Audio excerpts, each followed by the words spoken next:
What is up, everybody, and welcome to a brand new episode of the Hot Mic here on the Outlaw Nation channel. I am the Outlaw John Rocha, joined as always by my man stretched out and getting ready more than Mike Tyson is getting ready for his fight tomorrow night against Jake Paul. The insider himself, Jeff Sneider. Hello, Johnny boy! What's going on, buddy boy? What is going on? Good to see you. You too, my friend. You too. A lot for us to get into here, ladies and gentlemen. We got a bit of we're going to try to do a 90-minute show today because I got to run off to go see the Brutalist for 3 hours there downtown. So 3 and a half. 3.5? Damn it. I'm missing my entire Commanders-Eagles game to see this epic movie that supposedly is going to win Best Picture. We will see. But we're going to try to get this done in 90 minutes. So this is going to be a fast show, a fun show. So start sending in your Streamlabs and Superchats now, if you definitely want us to be answering them. You see the address above Jeff's head. You know what to do with Super Chat, so send them in as we go along. All right. So much to get into here, but Jeff, we got a big breaking news that just broke earlier today. Let's bring this up here. Sophie Turner, that's right, Game of Thrones Sophie Turner. This is a Deadline exclusive from Nelly and Driva. Sophie Turner is in negotiations to star as Lara Croft in Tomb Raider, Prime Video's high-profile series that is being adapted from the video game by Phoebe Waller-Bridge. This is what sources tell Deadline, and a rep for Amazon MGM Studios declined comment. Of course, Deadline reported this, quote-unquote, exclusively last month, that she was testing, Sophie Turner was, with Angelina. So it was testing for the role that Angelina Jolie and Alicia Vikander had been a part of. MGM Studios head Jennifer Sake, who you mention all the time, Jeff, she called this series epic, globetrotting, and is a passion of Phoebe Waller-Bridge. And of course, Phoebe very happy to be a part of this thing. So, Jeff, your thoughts? You had said, 2 weeks ago when we brought it up, you were like, these aren't the only two actresses involved, but clearly maybe it was. And here she is. What do you think of the choice? It's not fair, John, what I'm about to say. Okay. But I don't like it. Okay. I don't like it. I Tell me why. Don't love her. Right. As an actress. Yeah, that's yeah. right. Yeah. I think that you could go out and find dozens of better actresses. I could name dozens off the top of my head right now. And so I'm a little disappointed. Not that I care. I wasn't going to probably watch this anyways. But okay. So maybe it's like a little bit fitting. Yeah. But yeah, I don't think that this moves the needle for them at all. This is like they're trying to ride Game of Thrones glory that is no longer.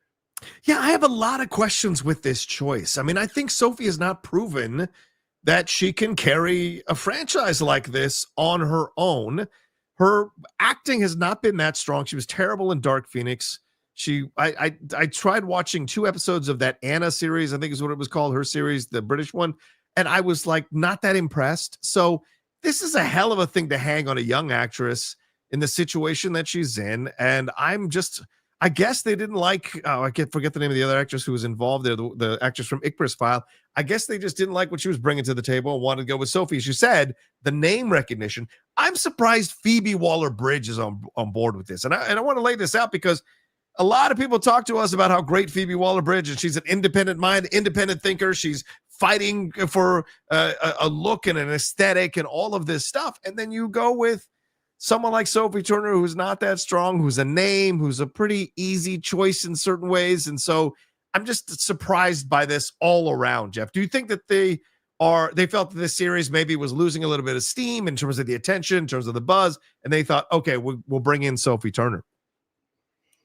I don't know what they're thinking. Like, does she have this clout that I'm kind of unaware of? I just don't, I don't see it. And in fact, would have like something outside the box. Like, remember, Phoebe was going to do Mr. and Mrs. Smith, and she wound up being replaced by Maya Erskine. And we were all like, what? The girl from Pen 15? Right? I would have preferred her as Lara Croft. Yeah. Seriously. Yeah. Okay. Yeah, I mean, Sophie has 14 million followers on Instagram. I don't know if she has a Twitter or anything like that. So I wonder if that factors into the equation. So you have these questions. I'm not saying that she's like a lower to some extent, but it really shouldn't. Yeah, yeah. So I mean, yeah, I don't know. I'm not 100% excited about it. And I don't see anybody on Twitter going crazy about it either. So that's another part of this as well. What'd you hear? I just don't think anybody cares. I think that this property is kind of shot. And yeah, maybe they have to do something with it now to hang on to the rights. Like, I don't know what the deal is. Yeah. Just like, this just feels like IP for IP's sake. Yeah. And this feels like now it's going to be not as high quality as maybe you were thinking it might be, with Phoebe Waller-Bridge involved and what have you. And the other aspect of this is I don't think they've ever gotten this character right. I'll be honest with you. Jolie, yeah, fine. The Candor, fine. I don't think their movies elevated the Tomb Raider video game or ever matched the goodness that is the Tomb Raider. And I had 6 iterations of that game. I was through 6 versions of that game. I love Tomb Raider. It's a great game that like figure out mysteries and all that kind of shit. And I'm just shocked that they have yet to find the Lara Croft that I think is a strong Lara Croft to take this property into the next level. So just surprising on so many levels here. Now, do you think they do you think they fill this with much stronger actors to kind of elevate her and decorate the whole franchise, or do you think this is pretty much signing on for like support, like, you know, an ongoing supporting role in the Tomb Raider series? No, I don't get good vibes about this at all. Yeah. Do you think we're done with adventure stuff? Do you think we're not? I've always been done with it. This is never. I haven't seen any of these fucking movies. Like, this is not my genre at all. Not like Indiana Jones. You're saying you haven't watched that one either? I mean, I did see the most recent Indiana Jones, and it wasn't as bad as everybody said. But I agree. I liked that Indiana Jones. I was mad people were so negative towards that one. I didn't see Uncharted. Yeah, Uncharted was okay. It wasn't great. It fell apart like the back half of the movie. Just was not good. I wonder if maybe we are done. You might be right. I wonder if we are done. People on board with you. Anything more to say on this, or shall we move on? We can move it along. Okay. Well, let's move on to the James Bond stuff. Jeff, let's get your thoughts on this, because this is interesting, because the producers of James Bond came out with the qualifications that they are looking for the next James Bond. I found this to be super interesting. This is producer Barbara Broccoli, because of course she said that they are looking for someone in their 30s. It would be a man, and whiteness is not a given.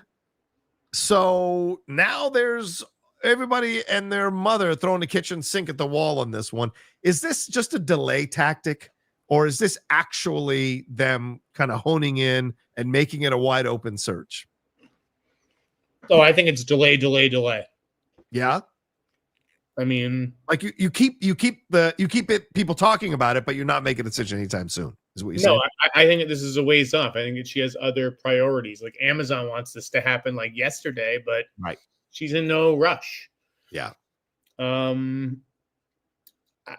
This is like my dating qualifications. You got to have a pulse. I mean, oh Jesus! You know, they're like, we're looking for a guy with a face who wears t-shirts sometimes. Yeah. You know, you can't hardly wait. Like, I don't get it. He has hair. Yeah, he's 30, and he's going to be a guy. Yeah, I didn't think that they were going to cast a woman, you know, and make a woman James Bond. Mm-hmm. I think, like a lot of women have said, if you're going to do that, make a new character.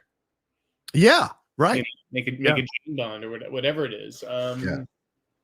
So I'm not surprised that it's a guy. As far as like the whiteness thing, I think it's just like it's a little thing so like people can chew on it, but yeah, it's probably gonna end up being a white guy, right? Like, I would imagine so. Right? It's like probably, but they're like, but it doesn't have to be. So yeah, it's kind of like a get your hopes up thing. Yeah, I got a feeling about that as well. That they said that so that it seems like, you know, we don't want to get sued, we want to be diverse and all that stuff. But I think if there was an actor of color that really stood out and was like riding the wave, like we saw with Aaron Pierre in the Lantern situation, like if there was an actor of color that came out who was British and had this incredible wave of support and attention and media hype and all this stuff, and they were at the right age, I think they would absolutely be in contention. But yes, I don't see that right now. So I 100% think they're going to go with a white guy, and they're going to wait until the right time to release that answer. But I mean, I do like the answer, at least to get our tongues wagging of all the possible people. Is there anyone new that you have seen recently that you would consider for Bond or anything like that? You've done your choices before. So is there anyone new you've seen?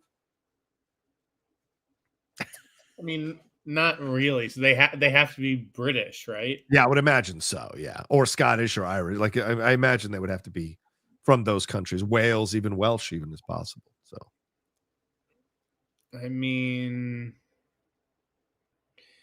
I don't know. Do you think after seeing Gladiator that Paul Mescal could do it? I mean, he is much more. He's not great in Gladiator, by the way. I think Right. he's miscast.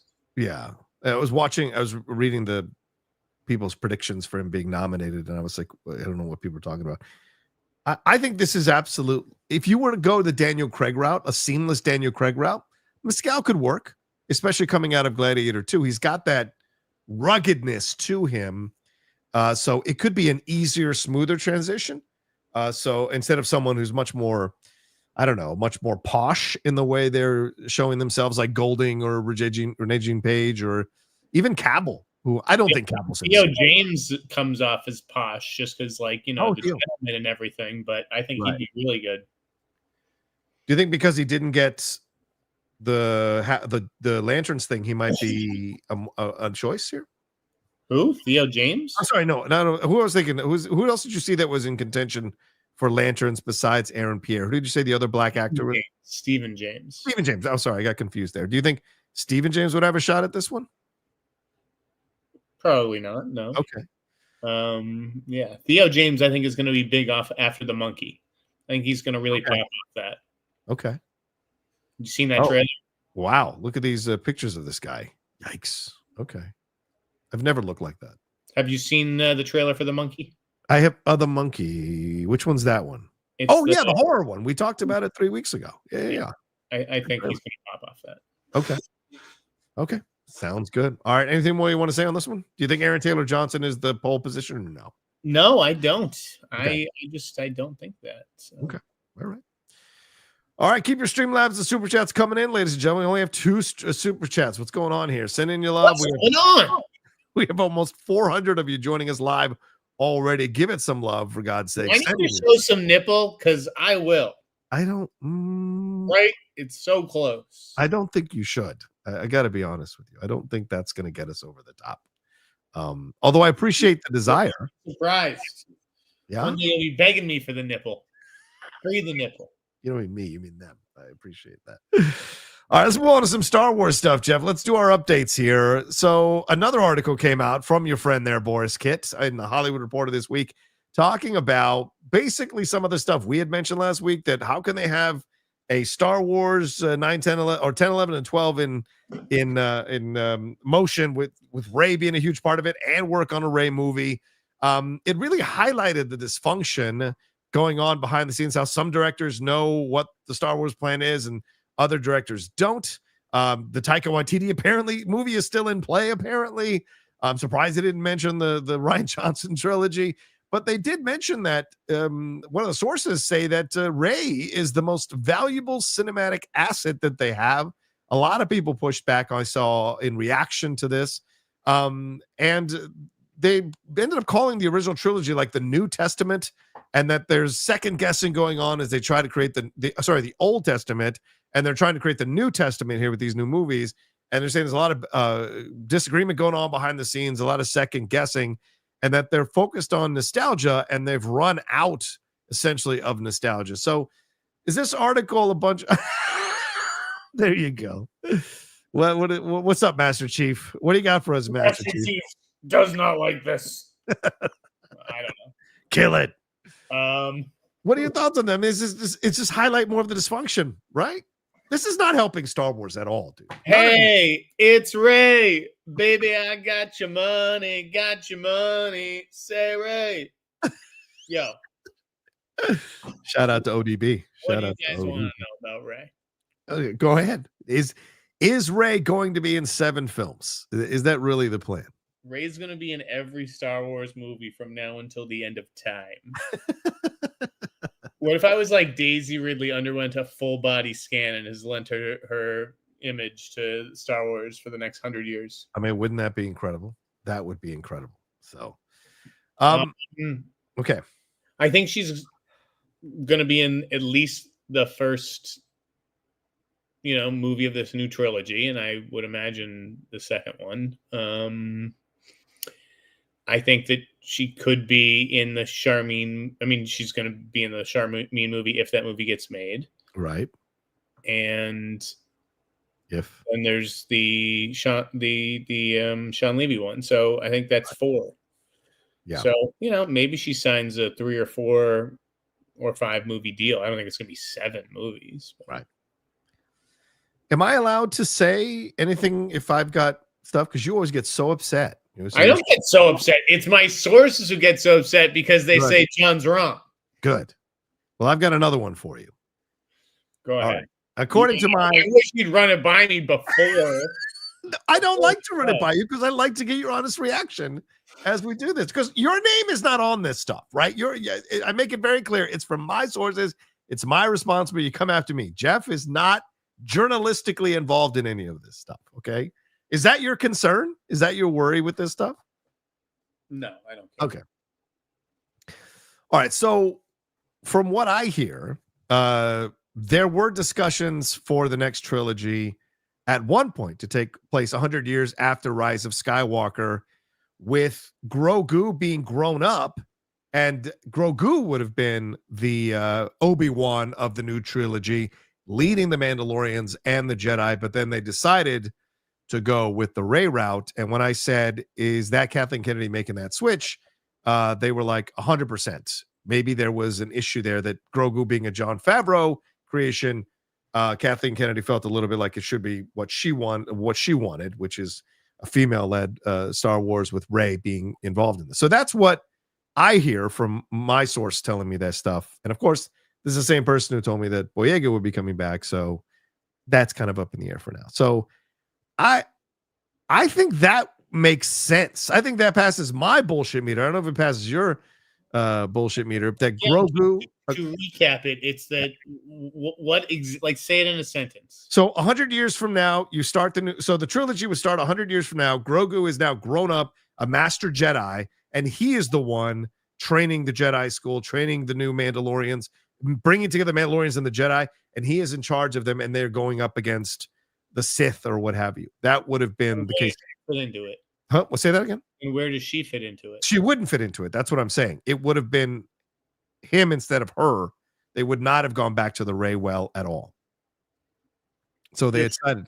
You're saying that's how it was going to be, but that's one of the things that they were kicking around. Yes, they were kicking around, but now they're going with the Rey direction. Yes, now they're going with the Rey being that instead of. Okay, well, I don't know what direction they were kicking around, but yeah, I know that they're going in the Rey direction. Right, they are. Yes, that I do know. I just wanted to say that was an option, which was like, obviously, I came out and said this in the wake of the Boris and Fleming disagreeing, right? Oh yeah. Seemed like Boris kind of rescinded what he was saying a little, at least I thought. That's how I sort of interpreted that post. Yeah. But yeah, he backed up everything that I said about Rey and everything basically I've been saying for the last 2 years about this franchise. Yeah.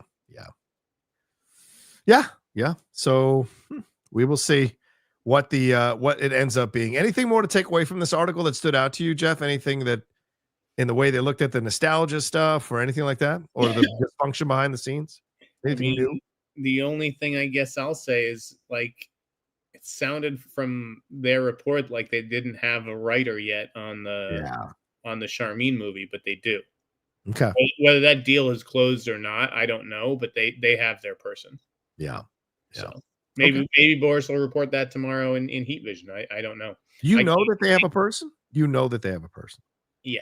You know who the person is? I don't actually. I can't get the name out of my person. Some things have to remain secret for a little while, at least until the deal closes. And again, I don't know if it has, but yeah, I'm pretty sure they have their person. All right. We'll keep our eyes on it. Speaking of deals, it's an older person. Oh, it's an older person. I think so. All right. I still put my money on Daisy Ridley's husband, but we'll see. Speaking of deals that are about to be closed, but studios, It's going to be a veteran writer, just like Stephen Knight was a veteran writer. Oh yeah, true. Is it going to be Zalian? Is it going to be Steven Zalian? I wonder. No, because I don't. Steve Zalian. God, I wanna. No, it's not. I don't think it's gonna be Steve Zalian. He's too relevant. Do you think it would be? Do you think it would be Lawrence Kasdan? Do you think they would bring Lawrence Kasdan in to do this with his son, with John? Do you think they would do that? Ah, no. I think that's a possibility. I don't know if he's doing that.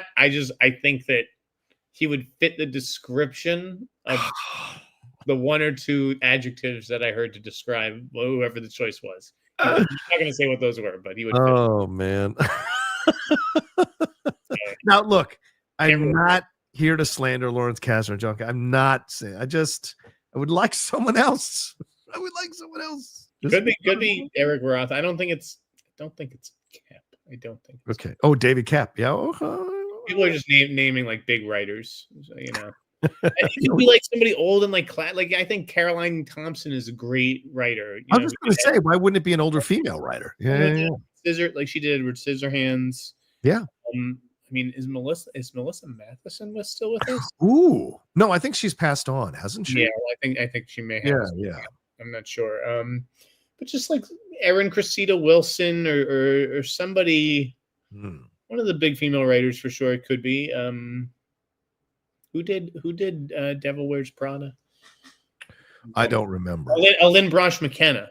Like it could be somebody like that. Yeah. It could be also like an old master. I know this person's dead, but like, you know, like Ronald Harwood, who did The Pianist, like a classical screenwriter in that sense. I don't know, but I think it's going to be somebody older. Okay. What about Philippa Boyens to bring her off the Lord of the Rings stuff? I mean, she's probably working on that instead. Yeah. Could be interesting. All right. Well, we'll see what happens. We'll keep tabs on it as we go along. All right. Aaron Sorkin. Oh my God. Everybody just walking around the hallway. We have another movie at Warner Brothers now. So. Oh, all right. All right. We'll see what happens with that. Let's see where we're going next. What else have I got lined up for you, Jeff? What else? Oh, yeah. Speaking of deals that haven't closed and studios being upset about stuff probably being revealed, Mark Rylance is apparently their choice for Warner Brothers' choice here to play Dumbledore.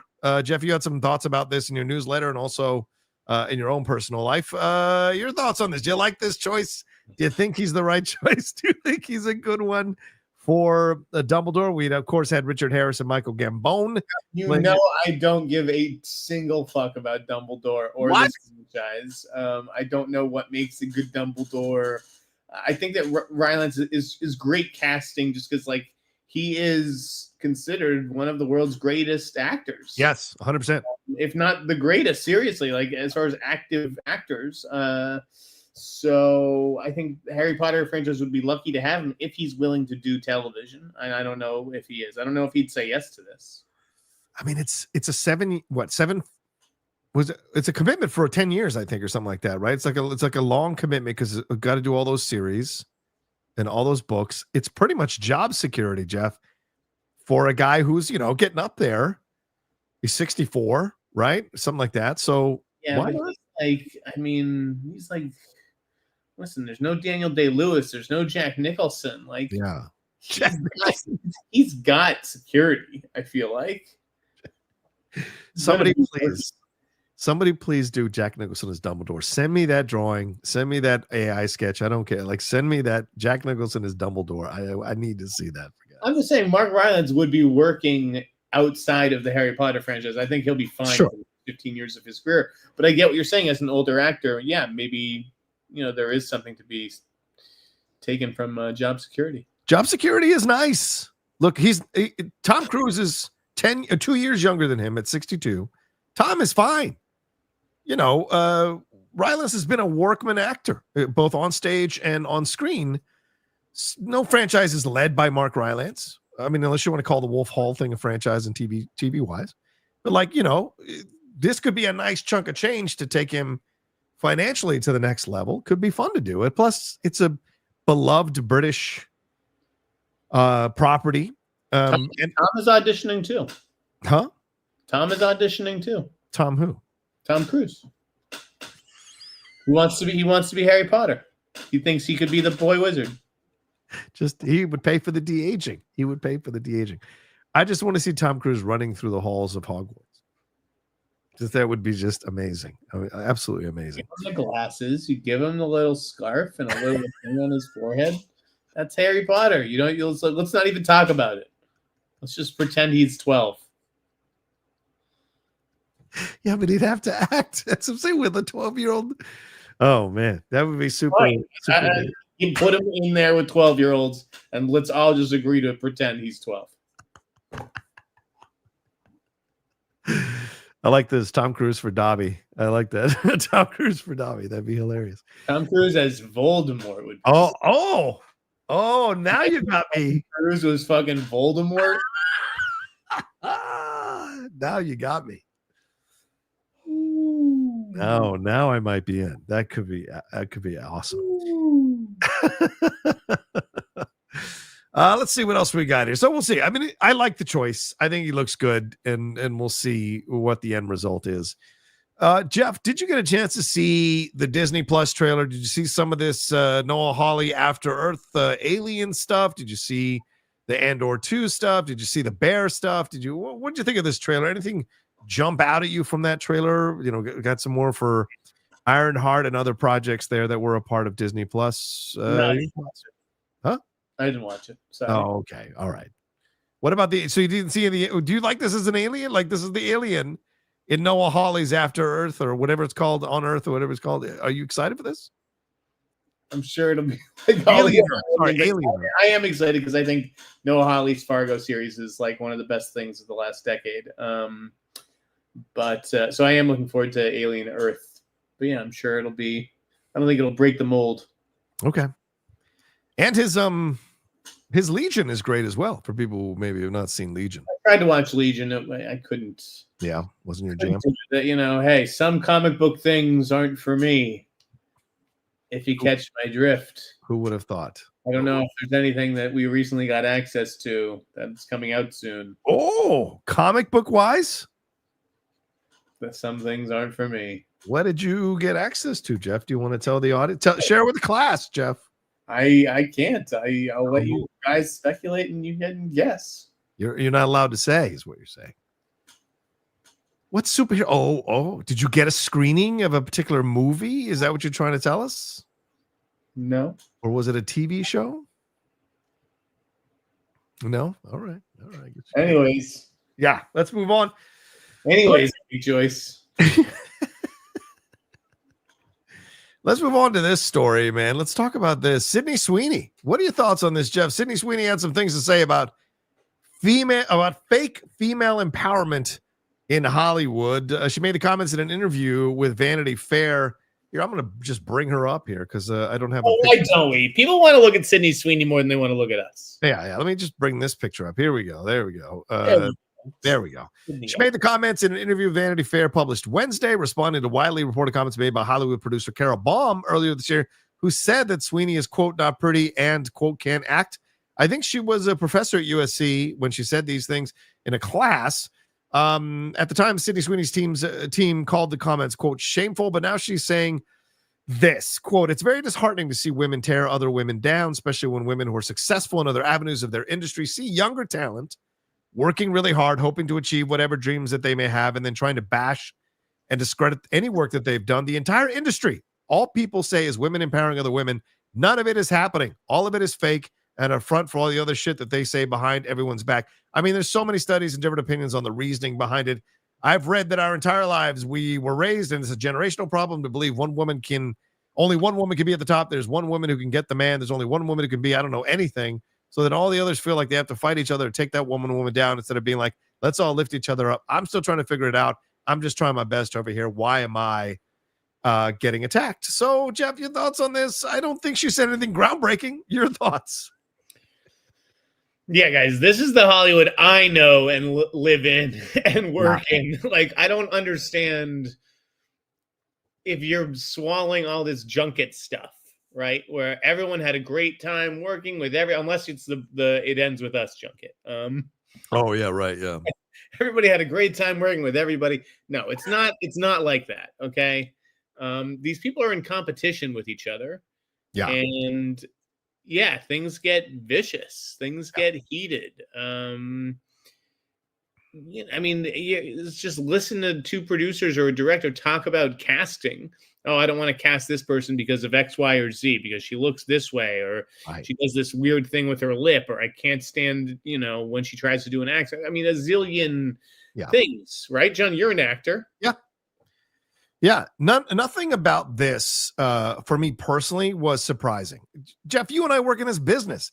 There are women in this business, and I mean punditry and film criticism, who talk about female empowerment all the time with every other post, get on stage and talk about women lifting up other women. And then behind the scenes, they're like, I can't believe that B word got to host panels at Hall H. I can't believe that B word got to do the Q&A. I should be doing the Q&A.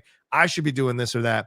Let me tell you something about performance. It is irrelevant to gender, performers and entertainers or people who want to be on camera. It's about ambition and drive and desire and fight. So people are going to indulge their worser impulses when going for something that they want. They're going to talk crap about people behind their backs. There are plenty of women that I know in this business of film criticism who I've witnessed personally talking crap about other female critics and other female pundits over the last 7 to 8 years. What Syndey Sweeney is talking about, that's a very well-known thing amongst those of us who are actors. Constantly, actors turn on actors. And yes, female actors will turn on other female actors because they want that position. They want those jobs. There aren't that many jobs. And Jeff, as we know now, the business is constricting even more. So there are even less jobs for women and men to get. And trust me, this happens on the male side of things too. Men talk all kinds of crap about each other, especially when they're entertainers or creatives, about the other men getting the job that they think they should have gotten. So, let me ask you about this. Do you think it's the fact that Syndey Sweeney is now on the other side of things? Okay. How so? So she is not just an actress for hire. She's a producer. Right? Now she's a producer who develops her own material. Yes. And so I feel like when you're talent, you're kind of insulated a little bit. Yeah. Right. And everything's coming to you from agents or executives or publicists, and everyone's whispering in your ear. But you're the talk of the town. You're insulated, right? There's a ring of people around between you and the outside. Yes. Whereas when you're a producer, I think you're having much more difficult conversations. Yeah. Whether you're trying to get money or you're trying to get so-and-so to read the script. Yeah. And it's just like what we said about with James Gunn coming in. Are other filmmakers going to want to work with him? Right. Well, if you're Syndey Sweeney and you're producing a movie, is Jessica Chastain going to want to come in and star in your movie and work with you and take and have you call the shots because you're the producer? I think it's that kind of stuff. And I think it's just competitive now, particularly with a lot of actresses forming their own production companies. Yeah. And this is the game. I get that we want to uplift people. So basically you're saying we don't want people talking crap about other. I get that. But good luck. I mean, this is the game. This is the business. We do not live in a utopia. We do not live in a place that is necessary. Now, it doesn't mean that there aren't. Obviously, clearly, Reese Witherspoon and her production company, they like to work with women. They like to hire female directors, female producers, whatever. But remember a few years ago when Natalie Portman was talking about, I want to help women. I want to be directed by women. And then she went and starred in 5 movies in a row directed by men. She got a lot of crap for that. And so these are the things that you see when you say, there are people who legitimately want to help, and there are people who use that as a calling card for status, front-facing status, right? So this is Hollywood, man. We've been telling you since the birth of this show, don't believe what you read. Don't believe what you hear from these actors. They're all saying stuff that essentially make them look good. And, all that's the same thing here. So, but I also think Syndey's got her own axe to grind in certain ways as well, I think, in her feelings about Hollywood. So, and she's more than welcome to them, but because she's been criticized politically or she's been dismissed because, of her looks and she's only getting because of her looks. No, it's actually because she's actually, a pretty talented performer when she gets a chance. I think that's the real issue, is that she's hot, she's good, she's smart, and people want to watch her stuff. Yeah. So she threatens everybody around her because, there's not much you can take her down on. But speaking of her, though, let's put her back up here, because let me ask you about this, Jeff. We've been talking about the rest of the show. I don't care what we're talking about. You know what, guys? Syndey Sweeney hosts the hot mic from now on. I mean, that would be fun. I would love Syndey Sweeney to host the hot mic with us for a week. She said, we've talked about this for the Euphoria. Let's swing this back to Euphoria, Jeff. She said she had to pass on a few projects, quote unquote, while waiting for Euphoria season 3 to happen. Zendaya kind of intimated the same thing as well. And so what do you think about this? She said, quote, in this Vanity Fair interview, there were definitely a few projects that I had to pass on because I was supposed to be going back to Euphoria, but because I am producing now, I was able to say, you know what? I don't think this is happening. I'm going to put some of my own projects on the slate. That's how anyone but you happened. Euphoria was supposed to start filming. I had another film that I was supposed to do, but we couldn't get it cleared. And after a few weeks, I realized this is not happening. So I put full gear to make anyone but you. You know, she's doing a lot of films over the last year and a half that we've seen. So, like, there's no way this is happening, right? Euphoria season 3, come on. Tell the fucking truth. It's not happening. I tried to tell the truth, and then HBO came out guns a-blazing. Casey Bloys did a big press conference with everybody and said, don't you worry. Euphoria season 3 coming in January. I don't see it. Starting to film it. I don't. No way. No way. I just don't believe it. I mean, after I published my story, another very high-level source reached out and said that they'd heard that Euphoria was very much in question. Right. Yeah. But fair enough. You know, you got to take HBO at its word. You know, and they say it's going to be 8 episodes as well. Yeah. I looked into the Zendaya, Chris Nolan stuff, and it sounds like that's just a cameo. Oh, okay. Like, obviously, that announcement threw me off. It threw a lot of people off. Yeah. Filming at the same time. But, you know, if it's just a cameo, then I think it would be easy to navigate. Yeah. Zendaya was also interviewed for Vanity Fair. This was a recent thing. Yeah, yesterday. And these are her quotes about it. My most important thing is to do justice by the people who love and care about Rue and make sure that she's looked after as a character. I think that's my number one duty. And she said she hasn't, quote, read anything yet about where the characters are headed in the new season, but I'm excited to see what everyone has been working on and what the future looks like for Euphoria. I don't really have much of an answer except for right now it's set to start shooting in January. Yeah, Casey Bloys said someone said something online, and then this whole thing started. Someone said, some jackass said something online, and then one thing leads to another, and all of a sudden, it's hilarious. I mean, guys, it's not me that's saying it, right? Yeah. My phone is blowing up with texts. You know, if I felt I could call HBO and call Casey and have a conversation with him, yeah, like a reporter should be able to do, you know, we would do it, and I could trust him. But instead, there's layers of bureaucracy, and so listen, most reporters settle for that, and they just say that's life. There's layers of bureaucracy, and then there's me that says I don't care about any layers. I'm just going to post it. You know, you know where to find me. Yeah, I do want to say, look, at the risk of incurring the wrath of Zendaya, who I completely respect and bow down to, and please don't hurt me. Because she's a badass. There's a way to disseminate what she said here, Jeff. My most important thing is to do justice by the people who love and care about Rue and make sure that she's looked after as a character. That's my number one duty.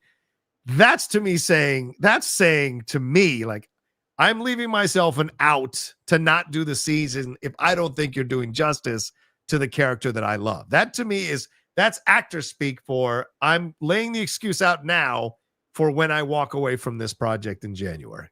Am I wrong? There's one thing I haven't mentioned. Okay, go ahead.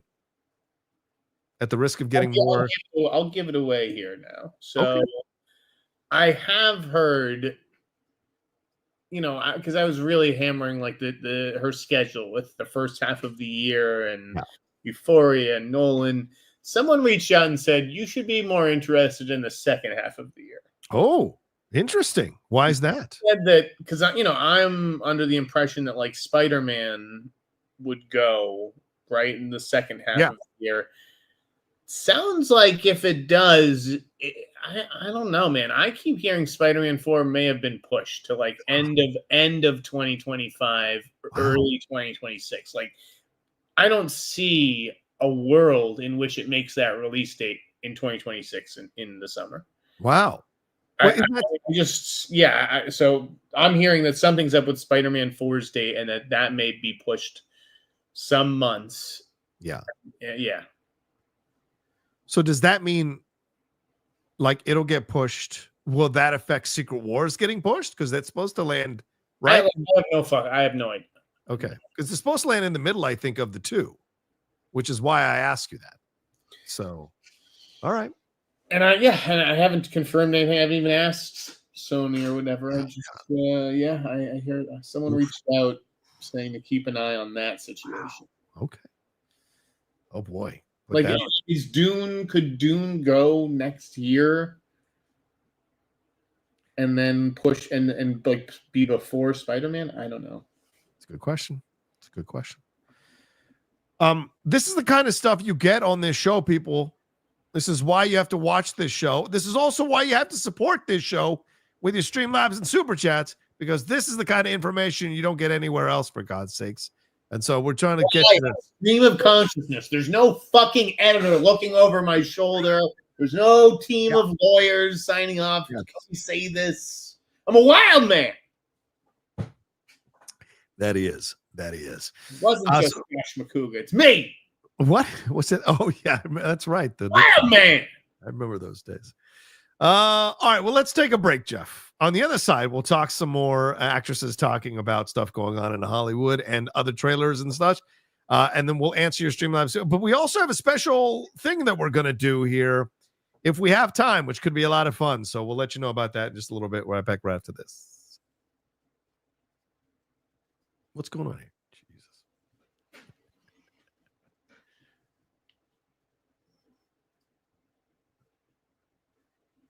All right, Jeff, while we're gone, did you get any text messages from people telling you to stop it? Have you heard anything? Spider-Man said free the nipple. Oh, I don't know what that's all about. Come on. The thing about Secret Wars is that it ain't so secret. Yeah, there you go. That's awesome. All right, let's move on to this young lady, fantastic Oscar-winning actress here, Nicole Kidman. She had some comments that people are aggregating, as Jeff likes to say. She was doing she was also, this must be for the Hollywood issue, right, for Vanity Fair. And she was asked about what she wants to do next now in her life and the list of directors that she wants to work with. And she said Jane Campion, Gus Van Sant. This is the director she's worked with: Stanley Kubrick, Jane Campion, Gus Van Sant, Yorgos Lanthimos, Sofia Coppola, and more. But she also said her wish list of directors to work with remains quite long. And she said, I have always said I want to work with Martin Scorsese if he does a film with women. I'd love to work with Catherine Bigelow. I'd love to work with Spike Lee. I'd love to work with PTA. I've always wanted to work with Michael Haneke. And there's a whole slew of new and up-and-coming directors. There's so many, and I'm always open to the discovery of new people. But everyone is grabbing the first part of this quote. I've always said I want to work with Martin Scorsese if he does a film with women. Jeff, last I checked, he's done a lot of films with women. What was she implying? People are saying she was coming after Scorsese. I tweeted out and said it sounded like Elizabeth Banks going after Steven Spielberg, as ill-informed as that was. This seems, quite a lot of women, female actresses, have made their bones and gotten famous off Scorsese films, been nominated for awards off Scorsese films. What is the deal with this comment? Do you think it's a little passive-aggressive shot across the bow, Martin? What do you think? I think it is. I think it's unfair. I think it's uncalled for, and it's the rare misstep from Miss Nicole Kidman. I agree. It is a rare misstep. Okay?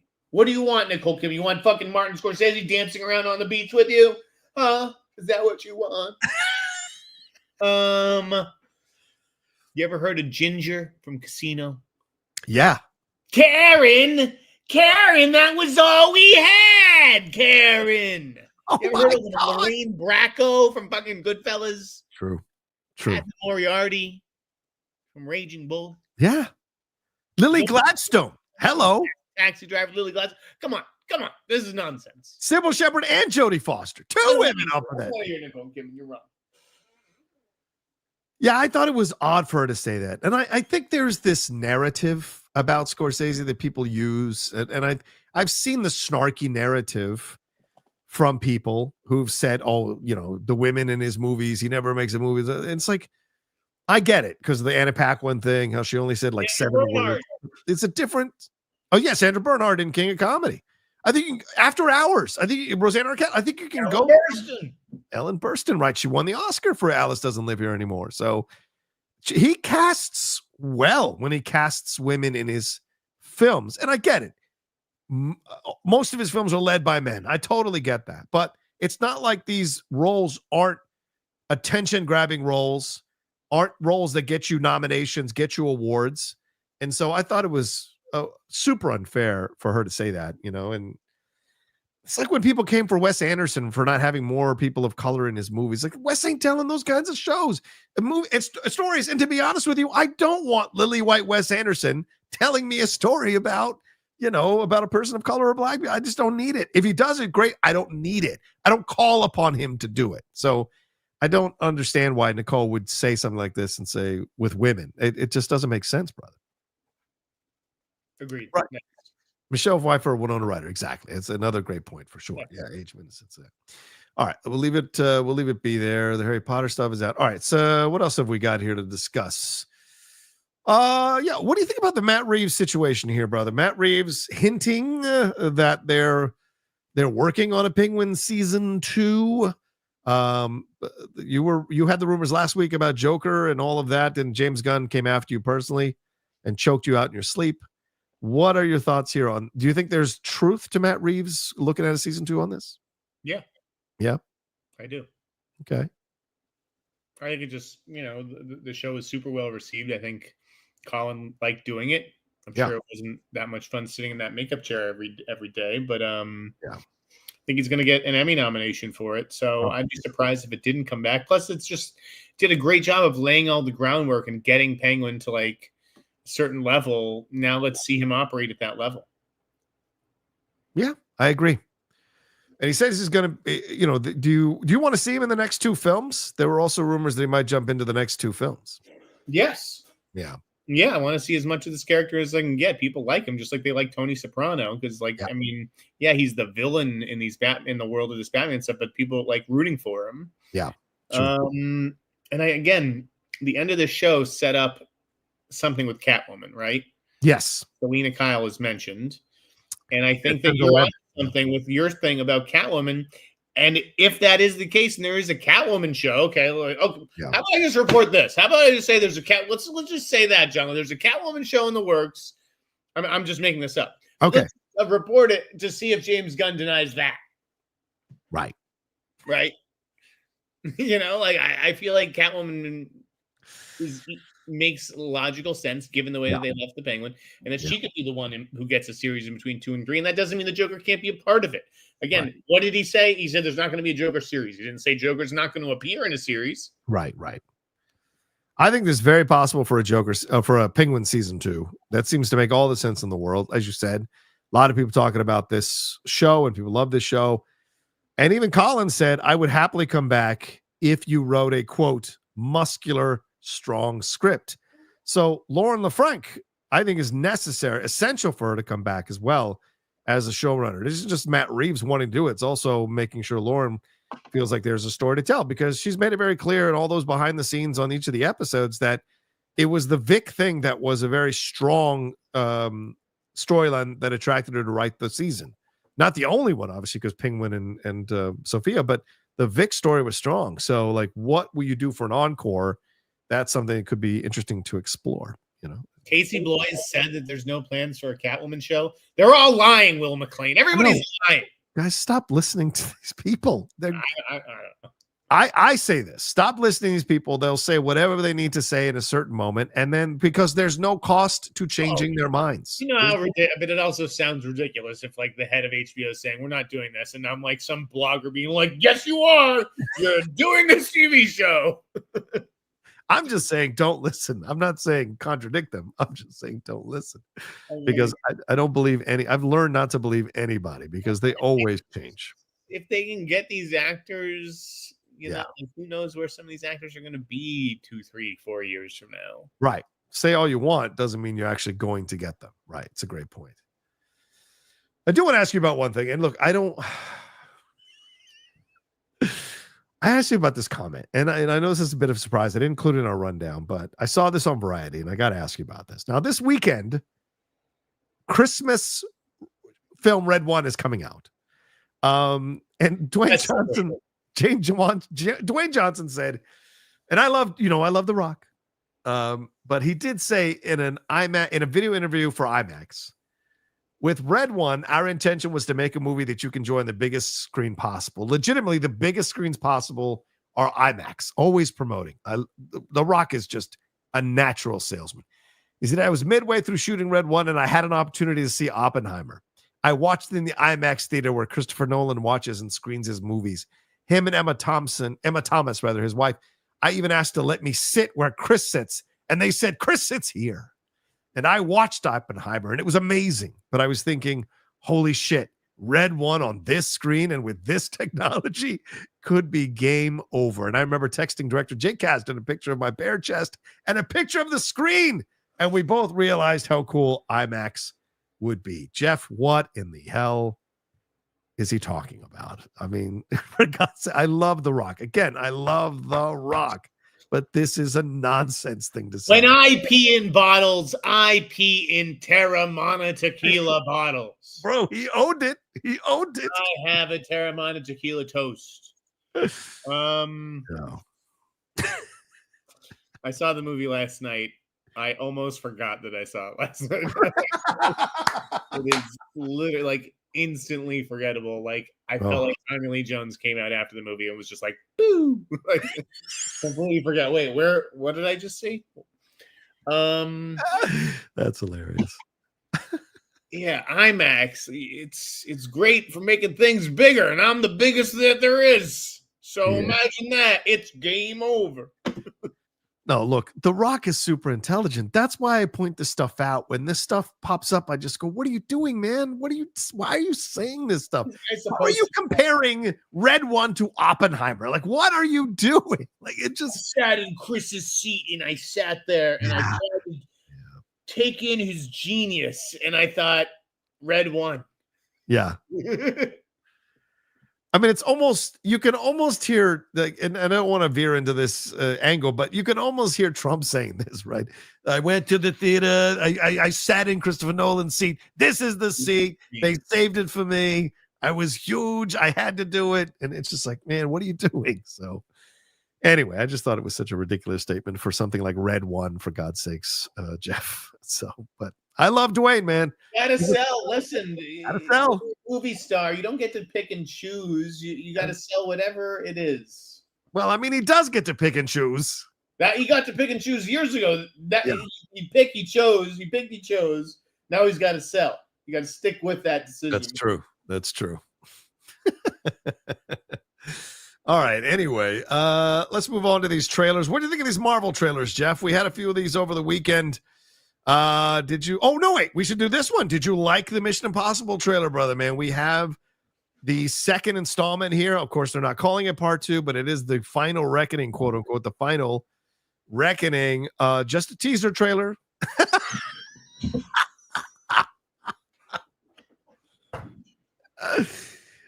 Someone should have blown you to the side and then had you come back. That would have been perfect. I'm actually, it's so funny that the Glenn Powell thing went viral this week because I am actually the new Ethan Hunt. Hey, Tell you. That was hilarious. What do you think, man? Did you like it? Was it? Well, there you go. That'd be great if you were Tom Cruise. I was Glenn Powell, and I've been hosting this podcast this whole time. Oh my God, Chad Powers, let me know. Woo! I mean, dude. Yeah, it looks very cool, and if this is the last go around, like, let's go big, let's go all the way. Yeah. This looks amazing. I don't care what the budget was for this one. This looks amazing, and the images were enough. The images were getting in free, right? Yeah, exactly. The images were enough to get you excited to see what we're going to get. I love that we're getting more with Palm Clementieff, and then it looks like it's going to be super emotional. Do you think right now, would you, if you had to bet your posters and your books and all your movies and everything, is this the end of Tom Cruise's Ethan Hunt, or is this just to get people in the theater because part 1 underperformed?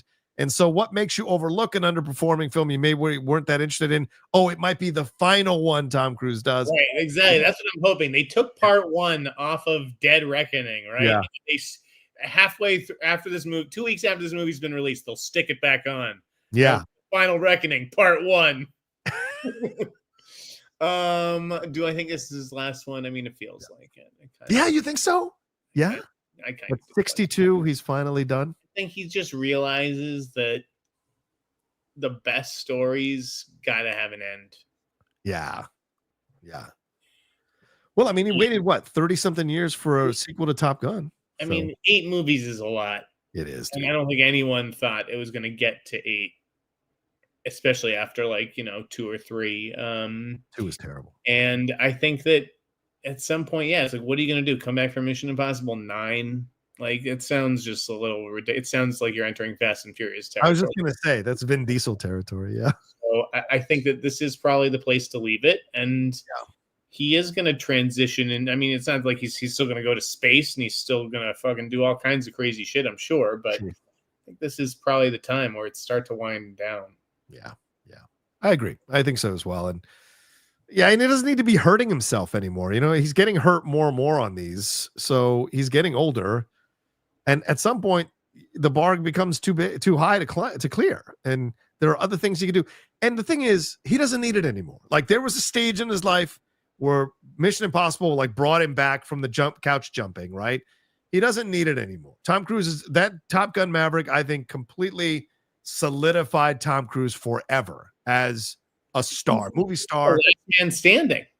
Yes, right, exactly. That's what I'm getting at. Like, he has made it to this point. Yeah. Right. Before he had to sort of claw his way out of this heap of people, whether it's Clooney and Damon and Pitt and all these people who are stars around then. I think he is still the last guy standing as far as I will bet the house.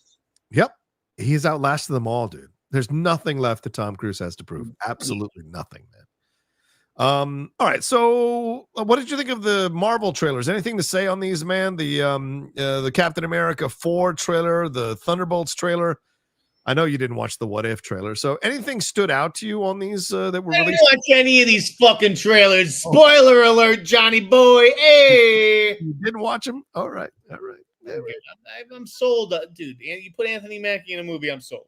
Yeah. Okay. Good. Thunderbolts, I'm sure I'll see it. It looks good. I think that's probably the one that's more up your alley than maybe Captain America 4, Brave New World. So I think it's a good one for you. I'm going to disagree with you on that. Really? You think? Are you interested in Brave New World? Really? Yes, I am. Nice. Good to see that, Jeff. You're not usually a comic book guy, so I like that. All right, that's a good stuff. All right, should we take one more break and then jump into our thing, or should we skip it and just hit these questions? We got 50 questions. I mean, if we have time, we have time to do the thing, but okay. Maybe not. All right, we might not have time because like I said, I have to run over to the brew list. So is there any other topics that I want to make sure? Oh yeah, shit. I'm so sorry. We got to do this. Jeff, your thoughts? Sadly, we have lost Tony Todd, Candyman. Renowned actor, famous actor, apparently super beloved. Some of the tributes that I saw from all over the spectrum of entertainment were so moving and genuine and extensive. What a loss this seems to be. Photo. Yeah, he did. What are your thoughts on the loss of Tony Todd, my man? Love Tony Todd. Again, growing up, yeah. Other than my room, which is there are movie posters all over everything, including the ceiling. Yeah. One movie poster in the home. That was a Candyman poster. Wow. My father was known as the Candyman. So rather than from the mind of Clive Barker, it said, from the mind of Carrie Sneider, but it was still Tony Todd on the poster. Okay. And so yeah, like I texted Dad as soon as I saw it. I was like, "R.I.P. Candyman." He's like, "Wait, am I dead? Like, have I died?" But he just meant something to our family. I loved Candyman. It was one of the first horror movies I ever watched with my dad. Also. A lot of nudity in that movie. Not a lot of nudity, but she's strips off her bloody bra. I remember my dad put his hand over my eyes during that scene. The Crow's one of my favorite movies. He's obviously a Crow. Right. What's another one of my favorite movies? The Rock. Yes, The Rock. He's in that. The Rock was not mentioned in a lot of these write-ups, but it should have been. Mm-hmm. He was in Final Destination, just a great a great character actor. Yeah. You, Johnny, what about you? Yeah, absolutely. I mean, I didn't grow up with the Candyman thing. For me, it was more that I just wasn't into that movie at the time. But I just enjoyed seeing him in stuff like in TV shows. He was in Law and Orders. He was in movies of all kinds of variety that he would pop in on, and I always enjoyed seeing. Always delivered a good performance. That bass of his was so great. That aura, that energy he had was so overpowering when you would watch him. So, the legacy is, did you leave memorable stuff and did people love working for you? And it's very rare when people working with you, rather, it's very rare when actors hit both. And Tony Todd is one of those guys that hit both, and voiceover wise as well. His work in voiceover wise, a lot. My friend Yuri Lowenthal spoke about it and tweeted about how much he loved working with Tony Todd doing voiceover projects. So that's the thing that was incredible. And so it was always fun to see him pop up and stuff, and bring his talent to the table. And clearly a guy who worked consistently for over 3 decades. And so that speaks volumes about his abilities and his talents. So yeah, absolutely. So a very sad loss for sure. But a one I think a lot of people will always remember him fondly. So what more can you ask? All right. Well, there you go. Thank you so much. Let's take a quick break, and on the other side, we'll answer these questions. And if we can get to our thing at the end, we'll get to it. If not, we'll push it to some other time soon. All right, let's take a break.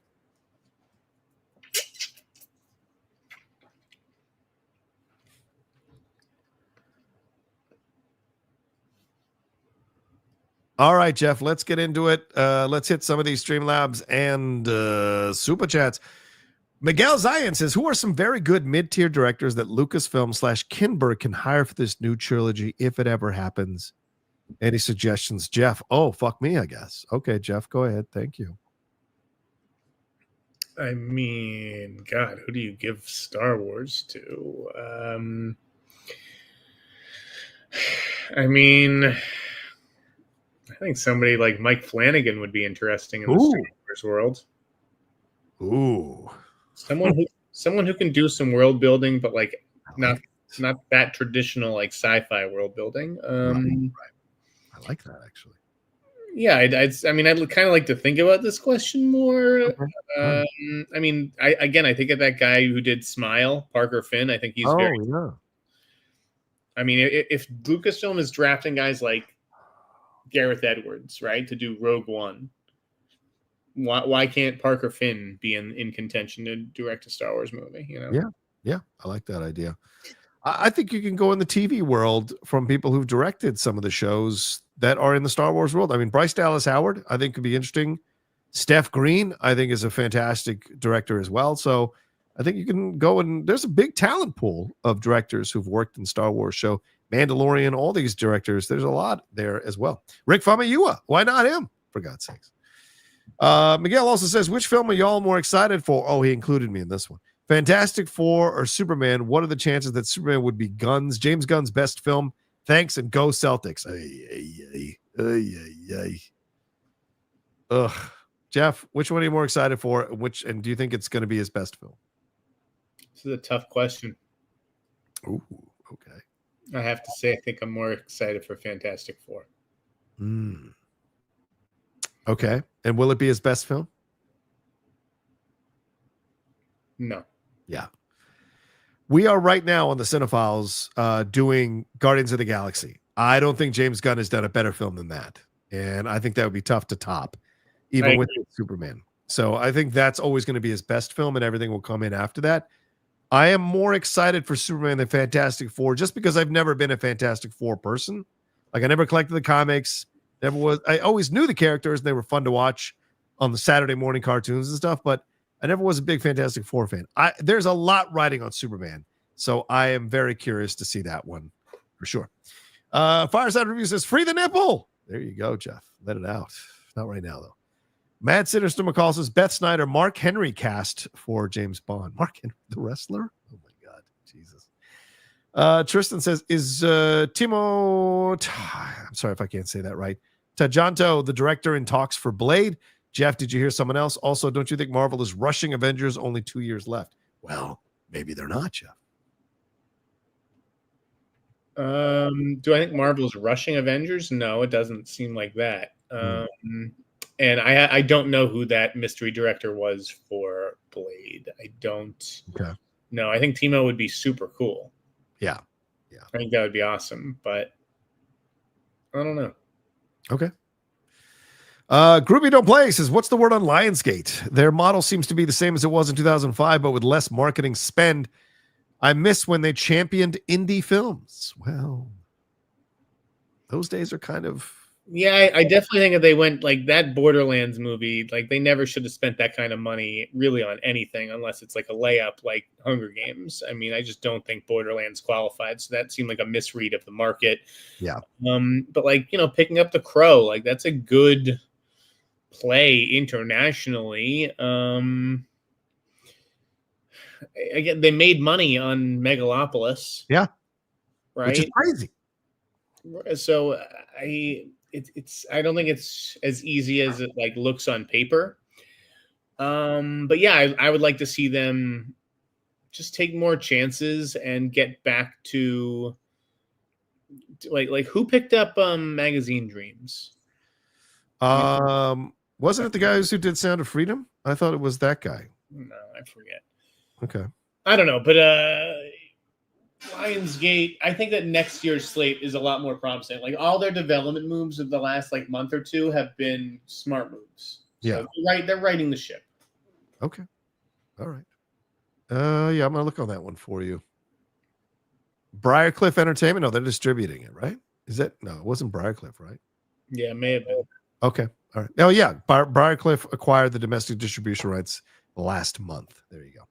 All right. Thank you, Groovy. Thank you, I'm a pal, for the super sticker.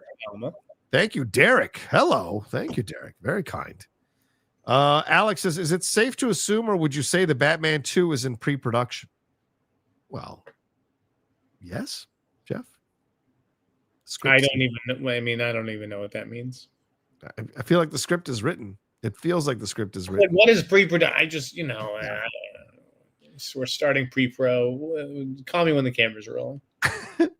Roz_Al-Him says, Killmonger ain't got shit on me. There you go. Well said. Damage Turtles has thrown in some support. Wish it could be more. No, thank you, Damage. Very kind. Love the newsletter, Jeff. Hashtag free the nipple. Thank you, Damage. Yeah. Soon in an upcoming episode. Love Cox says, question for Jeff. Is it more about thickness or length? Hello. Oh, boy. I think we all know the answer to that one, right? I don't need your thirsty people coming in here, Jeff. Speaking of thirsty, there's a reason I drink these mini Diet Cokes. They fit right in my hand. Okay. All right. Good God almighty. Mr. Pinkman, do you think a time period James Bond movie like in the 40s or 30s would be a good idea? Ooh. More misogynistic. Yeah, I was just going to say double the misogynism. Don't worry, your pretty little head, honey. Patting on the head. Yeah, no, I don't think that. Yeah, I mean, I think it would be interesting, but I maybe as a like after you've reestablished the brand with a new actor, you maybe go that as a one-off. That could be fun, maybe. But yeah, I don't know if that's the way to come back.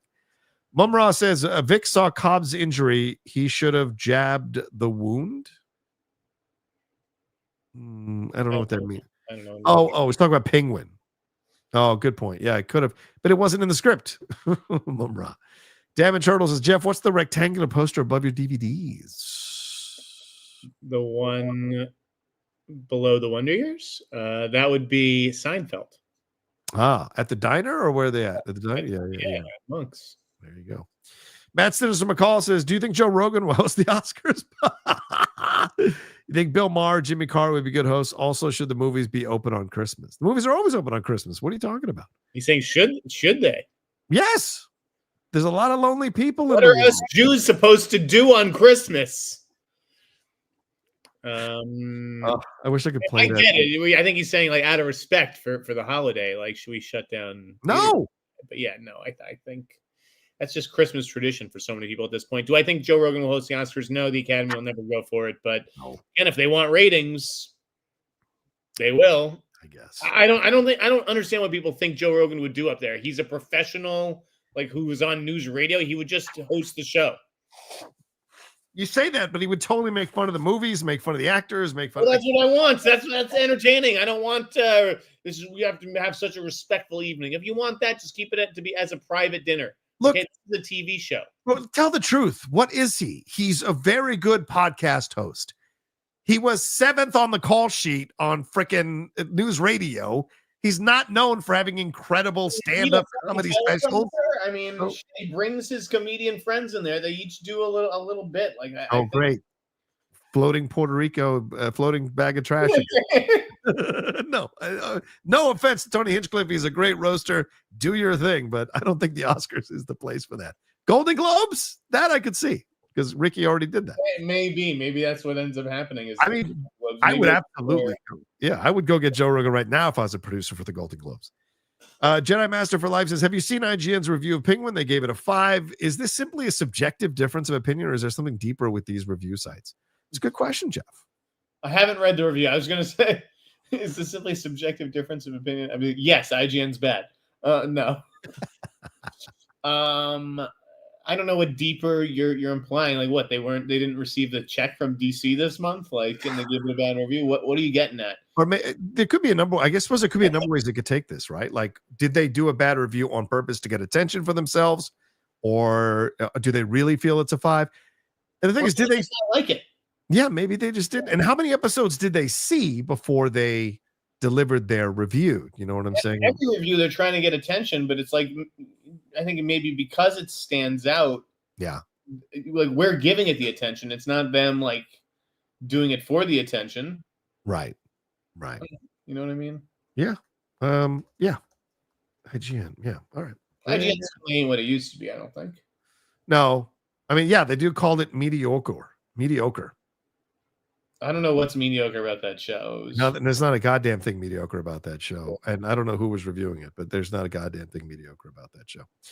All right, let's take that one down. Let's get into some Streamlabs here. We got a few of these, Jeff. Mike Joyce says, will Jeff join the Cool Kids Club on Blue Sky? Yeah, Jeff, I joined Blue Sky today. You're going to get on Blue Sky there, get away from Twitter? Now that you're not on Twitter, or you shut it down, you didn't just delete your account. You could jump over to Blue Sky.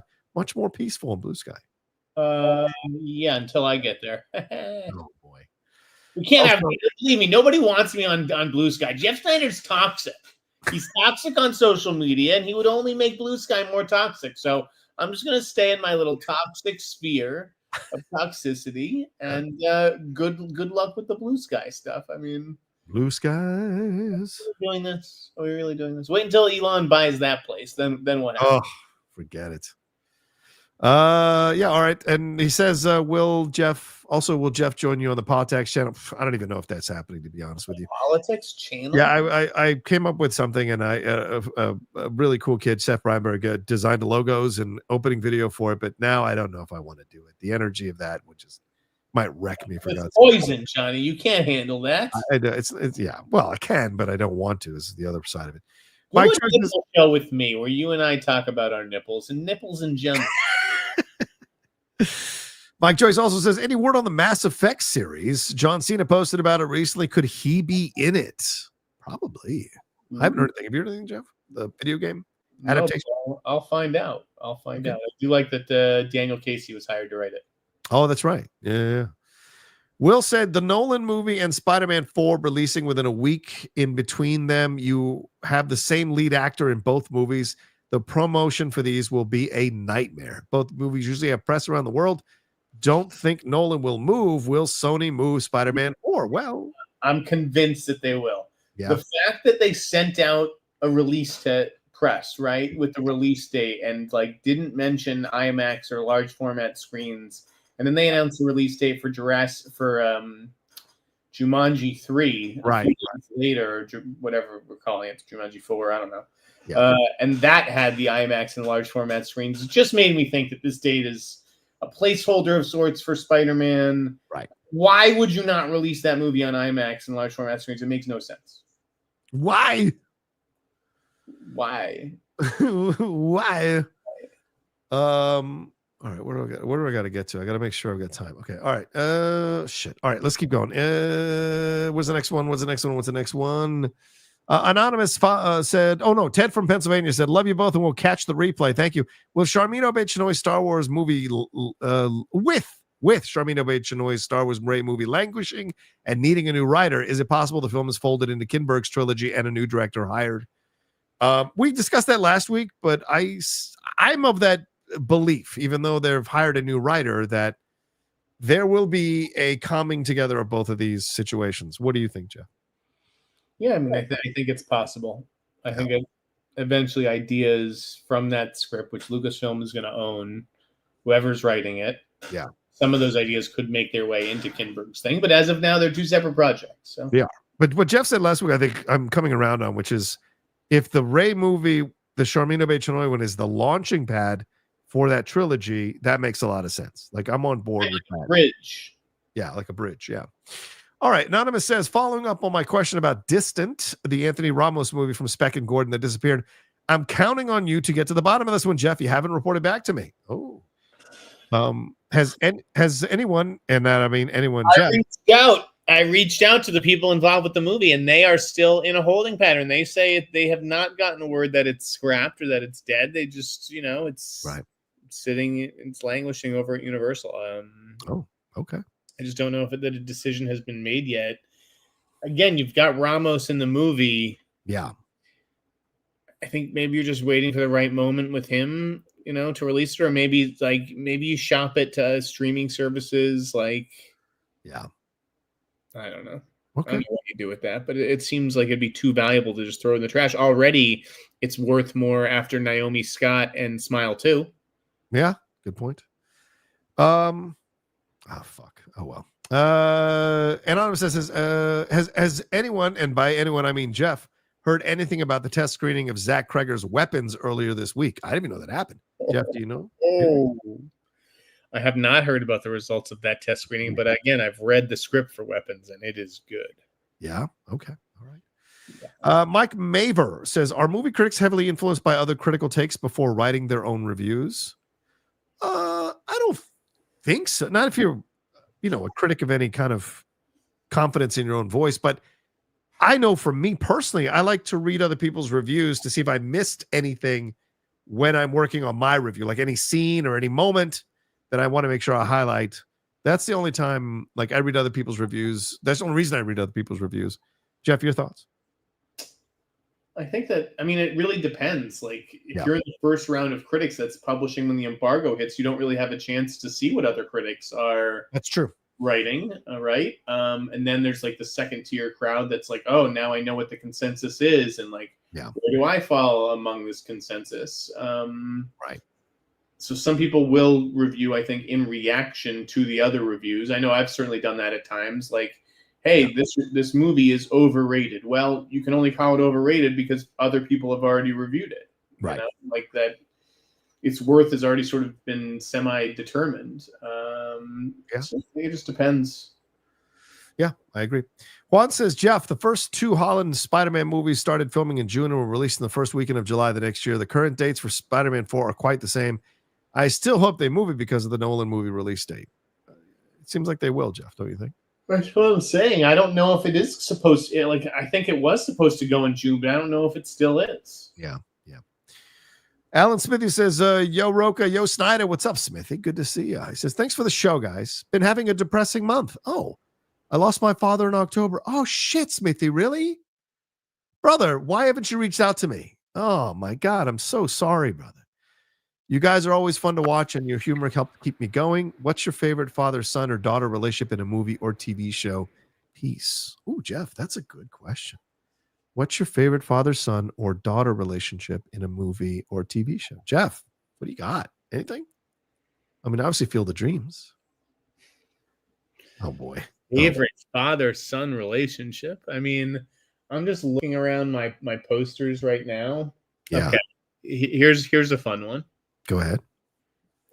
Dennis Hopper, Christian Slater, Him? True Romance. Oh, yeah. He gets killed for his kid. Huh? Right? Am I lying? Wait. Am I lying now? You're a cantaloupe. Yeah, I kind of love that relationship. That like they're estranged, but like he's still giving him a few bucks, and he still wants to meet his daughter-in-law and all that. You? This guy, I love this guy. I haven't killed anyone since 1960. I love that. For me, it's The Godfather. I actually just watched The Godfather again last night, just randomly on Amazon Prime. I was up. It was 11 o'clock. I stumbled on. I wanted to see the 4K transfer there. It was beautiful. The 4K transfer is gorgeous. But I had, sometimes you have to be reminded that there are these moments with him and Michael and Vito, especially in the garden. It's really touching. Like, he really loves Michael. And when he says the things that he says, I wanted something better for you, and so there's a real strength in that. As I said, Field of Dreams, I think, is really great. Father-daughter is tougher, right? I mean, shit. I think the quick moments you get with, what's her name in League of Their Own? Marla Hooch with her dad. You can tell her dad loves her. And I know she's nervous to go play, but she's got to get on that train. And she doesn't want to leave her father, but her father's like, her heart's breaking putting her on the train, but he knows it's what's best for her. That is a beautiful moment in the movie, man. Oh, Father of the Bride. Yeah. Anything else? I've got I love like the Kathy Bates, George C. Scott, Charlie Talbot relationship in Angus. Oh, yeah. I like by the way, Jeff, we're good now. Apparently there's a traffic accident and it's 45 minutes to get there, so I'm gonna miss it. So go. Let's wrap it up. No, we have too many questions. There's no way I can't do that. John, you cannot miss The Brutalist. No, there's another screening in 2 weeks. I'll wait in 2 weeks. I'll go. Johnny, no. It's okay. All right. So thanks. Start on time. It's all right. Don't worry about it. Smithy, thank you so much. And my condolences. And brother, reach out to me. Let's talk, man. Anything you need, brother. Anything. You've been a loyal member of the Outlaw Nation and on my Patreon as well. So I didn't know about that. If I'd known, I'd have reached out to you. So let me know, brother. JD says, is Glenn Powell closer to picking up a franchise? Would love to know what Jeff is hearing about the Mission Impossible rumors. Jeff, what are you hearing? Listen. It's early. It's early days on that. Like, it hasn't even come out, right? And then it's going to be a couple years before they reboot it. This is like way down the line. So yeah. Fair point. Jedi Master for Life says, I mentioned Deeper because IGN is, and he's talking about the IGN reviews. IGN has been posting some really interesting reviews. Example, in video games, IGN gave New Dragon Age a 9 out of 10, but it definitely isn't. Oh, so essentially he's implying that they are trying to be counter in their reviewing. Like, if they see everyone else reviewing it and positively, they're going to do it negatively.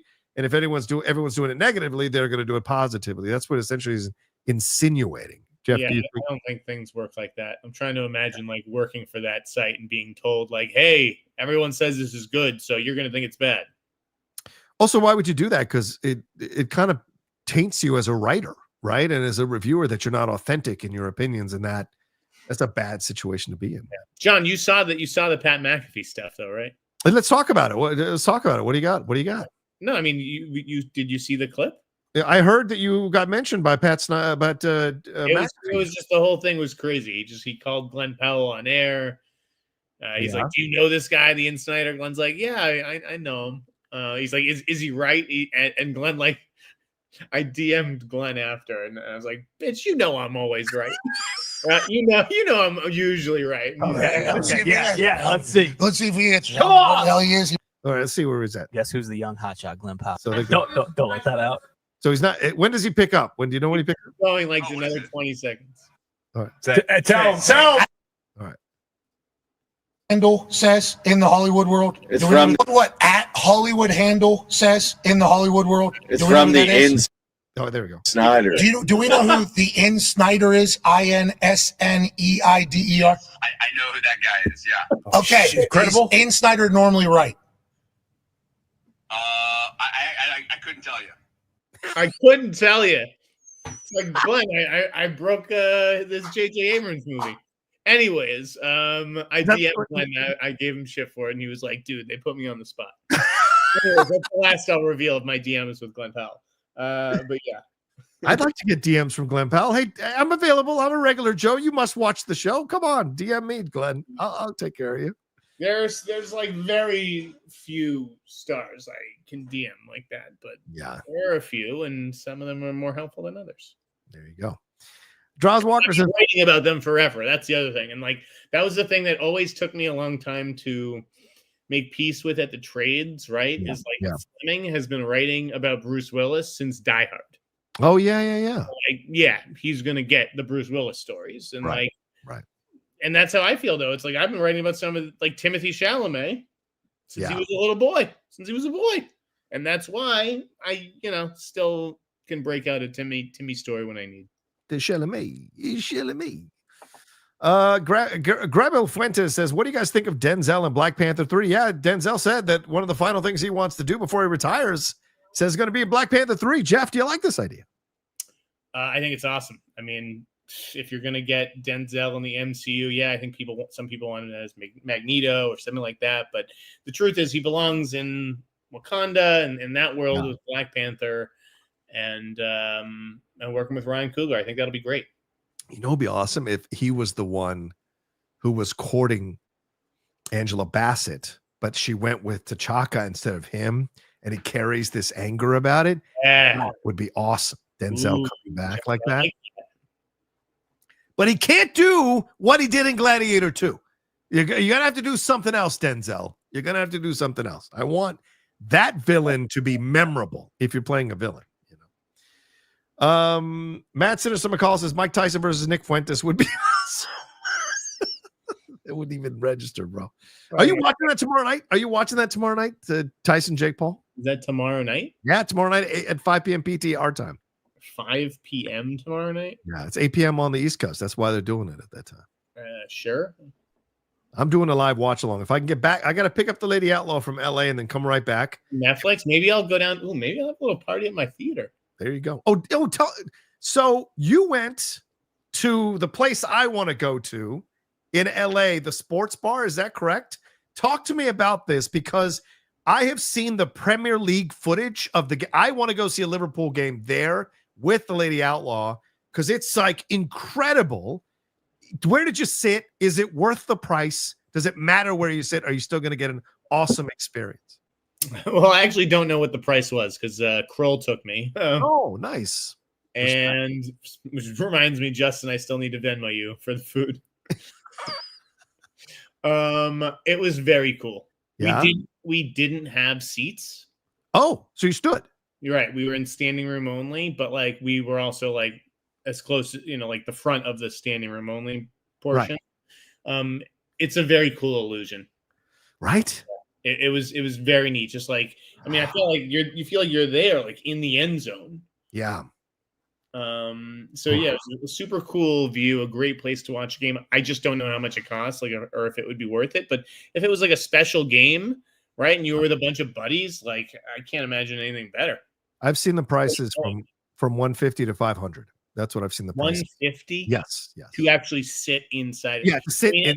Because you have to reserve the seats and the table and the location. Right. And it is limited seating as far as under the bowl where the big screen is. I mean, and there's a ton of seating throughout the space and screens, but I know what you're talking about, and that is limited. It's like a concert. Like certain sections are certain amounts of seated at the seated tables. So if you're on the side, it's cheaper than if you're in the middle. And if you're in the middle, it's cheaper lower, I think, than in the back. So it's cheaper in the back than it is lower. So it's a very interesting situation. But I've got to try it out, man. I got to drive up and see a Liverpool game there. For a special game with the right group of guys, I could see it being worth it. But it's also like if you're going to spend $150, like you might as well just go to the fucking game if it's in town, obviously. Right. I mean, the Super Bowl is probably going to be thousands to get seats for that stuff. Tristan said, without Marcus, you guys think Feige will get another writer to polish the script for Avengers? They'll probably hire Pearson, but possibly someone else. Yeah, without Christopher Marcus and he's got McFeely, but no Marcus. Do you think that's going to happen? Dude, they're going to be rewriting this thing up until the day it starts shooting. And you know who's going to be fucking calling the shots by the end of this thing, right? Who? Tell me. Fucking Deadpool. Oh, you think Ryan Reynolds? Oh, God, no. You don't think so? I could definitely see Ryan Reynolds becoming like the guy who they run everything past now. Going it's not that I don't see it; it's that I don't want to see it. Well, me neither. Ugh, But no. I mean, he sure is involved with a lot of scripts. Yeah. Well, it's also him saying that too, right, Jeff? I mean, I don't know if he actually is involved. Ryan loves to talk about Ryan. Let me tell you that right now. Ryan, no one loves to talk about Ryan more than Ryan. If Deadpool winds up in these movies, I think he's going to have a say in what comes out of Deadpool's mouth. 100%. 100%. And he should. He absolutely should, because it's his character. He absolutely should. But if he's actually speaking about the overall direction of these movies, the overall direction of where the MCU is going, that's the wrong conversation to be having, in my opinion. Oh, yeah, I love that, where Martha roasted Ryan and said he's not that funny in person. That was rough. All right. Well, since I'm sticking around now, because now it's 50 minutes to get there, so I'm glad I don't have to sit in traffic. I will see it at some point, and that's fine. I've got a bunch of Critics' Choice screeners that I've gotten, so I need to watch. Yeah. I think you need to join this. I mean, Jeff, I need to push you to join this. Come on. No. You get access. I mean, I'm about to watch The Heretic and A Different Man and a couple of other films that they sent me to watch here. So instead of going to see the other thing. So, John, don't you understand? That's the whole point. That's why I don't join. Tell me. Okay? Because it's like you only get these screeners if you're in this organization. Well, sure. But why? I'm pressed. Why do I need to be in an organization to be able to do my job? Because you have passed the bar to get into the organization. Therefore, there are perks. Who decides what the bar is? The fucking people, the organizers of the organization? Yes, just like everything else. Who decided you were press? I don't need a chance on you at a CA to decide whether I am qualified to join their fucking organization. I don't understand that hill you're dying on. You have had to prove yourself at every stage of your life. Welcome to reality. And these people I don't need to prove myself to for a handful of fucking DVDs, dude. There's not DVDs. These are digital and you can watch them. And so whatever. What they are, dude. I mean, it's like, give me a break. Like, all right.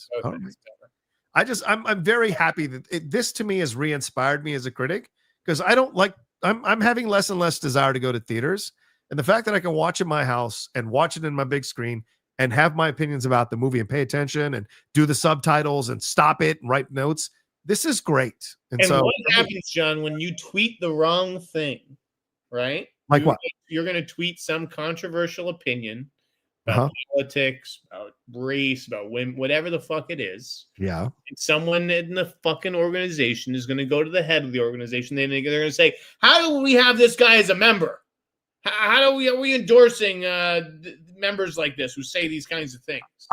I would be very surprised if they haven't already vetted me. And I've said plenty of controversial things already, Jeff. So I imagine, and I sent them my Twitter and my everything so they could check it and vet it. It took weeks. So, I mean, I imagine they looked at everything. John. Yeah, go ahead. Yes, go ahead. All those things that you said that they vetted, right? Yeah. Did you say them when you were a member? No, I did not. No, I did not. Eventually, you will say something this is inevitable, by the way. You will say something as a member, and some other member will try to out you, get you thrown out, whatever it is, because that is what happens in these organizations. Literally every single one of them, every time. Okay. All right. I respect that. I don't believe that, but I respect that. Do we want to do our thing, or do you want to just wrap it up? Because now that I'm staying, we can do our thing. It's up to you. I leave it up to you. You proposed it. So what's your gut tell? Do it quickly. Yeah, you want to do it? Okay. All right, we're going to do it. All right, ladies and gentlemen. Well, let's take a break, and then we'll do it on the other side of the break. So this is a very special trip. For those who stuck around, because we lost like 70 people as soon as we started doing the questions. But for those who stuck around now, we're going to do something really fun and special in honor of a certain somebody's birthday. We'll tell you about it right after this.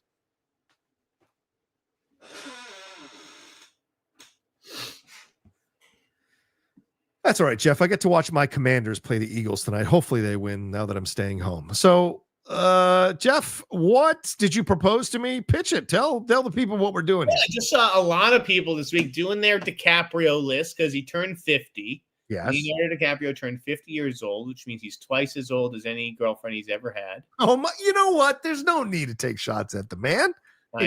Happy birthday. He can celebrate with whoever he wants. He's a good boatman. You know? And so I figured we'd do our personal top 10s. Yeah, our personal top 10s of DiCaprio movies. There's been so many to choose from here with Titanic, Catch Me If You Can, The Departed, Killers of the Flower Moon, Django Unchained, Departed again, Wolf of Wall Street, Revenant. So many choices, but actually, Jeff, I found myself pretty limited overall in the amount of. I got to 10, but barely. There were maybe 2 or 3. 12 for me. There were 12. 12. I was like, 12 movies could comfortably fit on this. I agree. So I guess where do we want to start? Your number 10? I guess, okay, I'll start first. Okay, fine.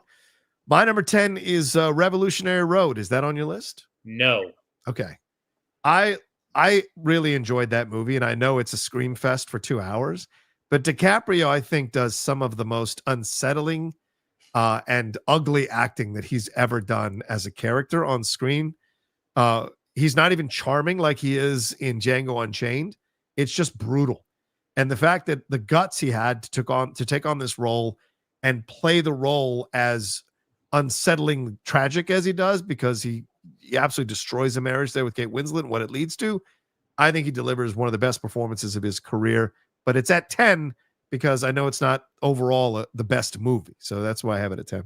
What do you have at 10? My number 10 is This Boy's Life. Oh, yes. Yeah. I love Early DiCaprio. I think he's one of the great child actors. And this movie with De Niro, where De Niro is just kind of an abusive prick, is fantastic. I mean, these are 2 of the all-time greats going toe-to-toe, even though there are decades of experience separating them, and it's great to see them dance together.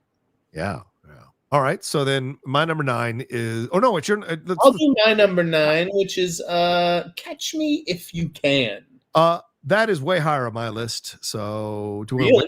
talk about it? All right. Where is it on your list? 6. Do you want to talk about it now? We'll talk about it now if you want. Go ahead. I just think it's a hugely charming performance from DiCaprio, who gets to pull off. He straddles both I'm a boy and I'm a man. Yeah. Right. You kind of get to see both sides of him like that. He's got a bunch of different disguises on. He commits to each personality and pulls it off. And you can see how Frank Abagnale would actually have conned people.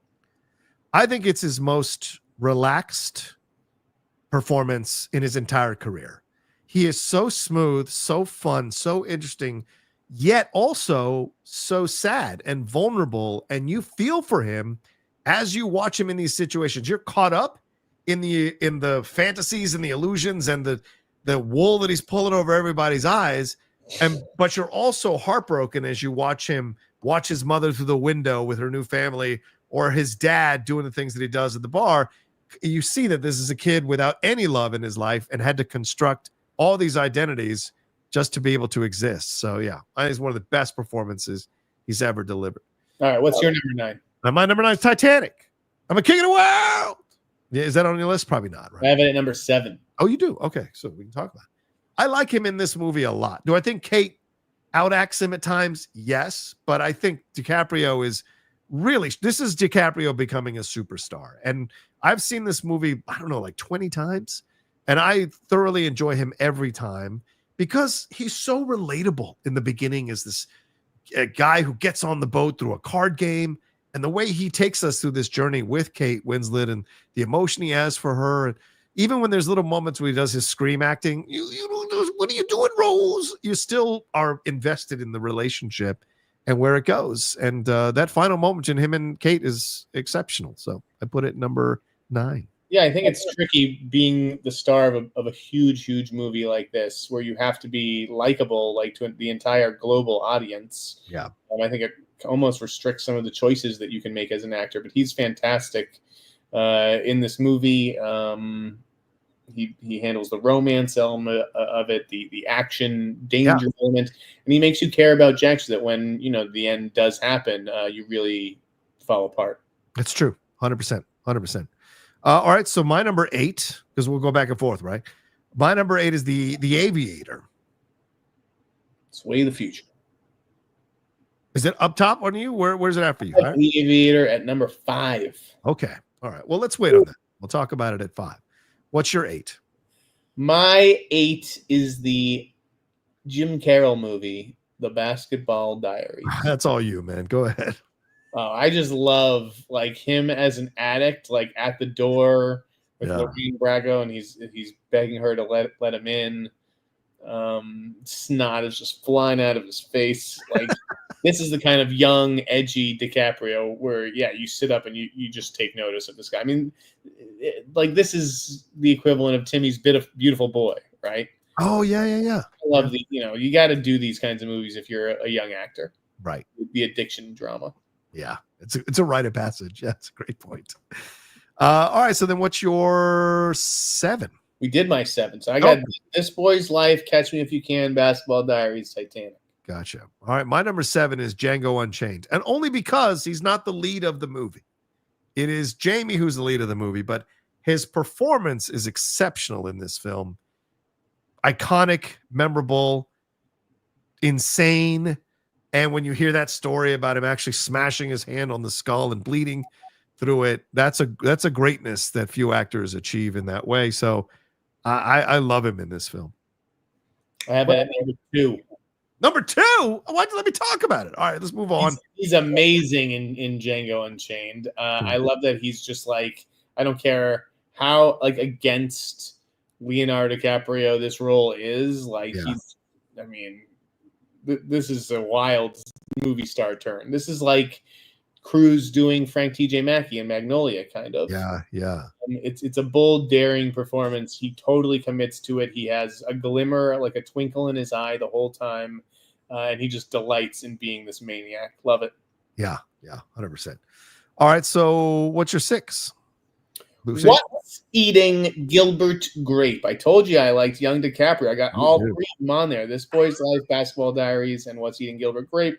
Obviously, Gilbert Grape is the best of those 3. Just the announcement of the arrival of a major talent. Yeah, you're right. It's right at the beginning. Obviously, him and Depp in that one, and what he's bringing to his, because this is still dirty, scraggly Johnny Depp, right? So how does DiCaprio stand out when you're acting in someone who is becoming an indie icon himself? You got to bring a certain kind of vulnerability to your performance, and he certainly does that in Gilbert Grape. So yeah, totally respect your choice to put it on there. All right, so then you don't have it on. I do not have it on. No. Wow. My 6, because young DiCaprio, I only have one. Young DiCaprio. You don't have This Boy's Life, Basketball Diaries, or Gilbert Grape, or Romeo and Juliet. I'm not a young DiCaprio guy. I like much more confident DiCaprio. So my number 6 was already Catch Me If You Can, right? We already talked about that one. Yeah. So right. So then my number 5 is Inception. That's my 5. Talk about it. It did not make my list. That probably. Yeah, I know. I took it off. I didn't go by movie. I went by performance, right? Like I am going by performance. Damn it. Yeah, I mean, to me, like I'd rather see him in Basketball Diaries than in Inception. Really? Shit. I love the how can I say? I guess the word is ferocity. The emotional ferocity he brings to the role here, because obviously he's a broken man who is trying to pull off this insane job, but the memories of his relationship with Marion Cotillard are just hanging over him with every interaction he has.